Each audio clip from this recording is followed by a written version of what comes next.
Алматыда жаңы алма бактары пайда болот. Мегаполисте кала бак акциясынын аркасында жемиш бактары отургузулду. Уюштуруучулардын айтымында бул шаардын мурдагы атагын кайтарууга жасалган алгачкы кадам. Жалпысынан дем алыш күндөрү алматылыктар 8.000 жакын көчөт отургузду. Анын жарымын алма бактары түзөт. Көчөттөрдү отургузуу убакыты да жөн жерден тандалган эмес. Себеби күзгү көчөттөр оңой тамыр жайып, келечекте мол түшүм берет. Ал эми адистердин айтымында бул бактарактар жарым кылым же андан көп убакыт турат. Муну менен катар шаардын ар кайсы жерлеринде башка да жемиш бактары отургузулган аллеялар түзүлөт.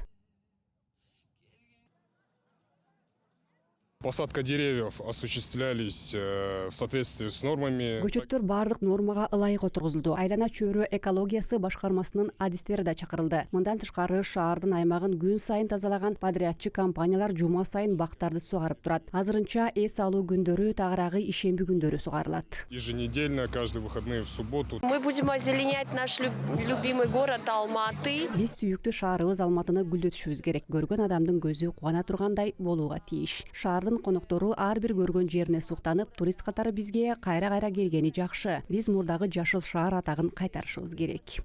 Красотой, потому что это самый зеленый город. Белгилей кетсек, учурда мегаполисте жашыл аймактар 1000 гектарга жетпеген жерди ээлейт. 2040-жылга карата бул көрсөткүчтү 3,5 гектарга жеткирүү пландалууда. Бул убакыттын ичинде кеминде 2,5 миллион бак тарак отургузуу көздөлгөн.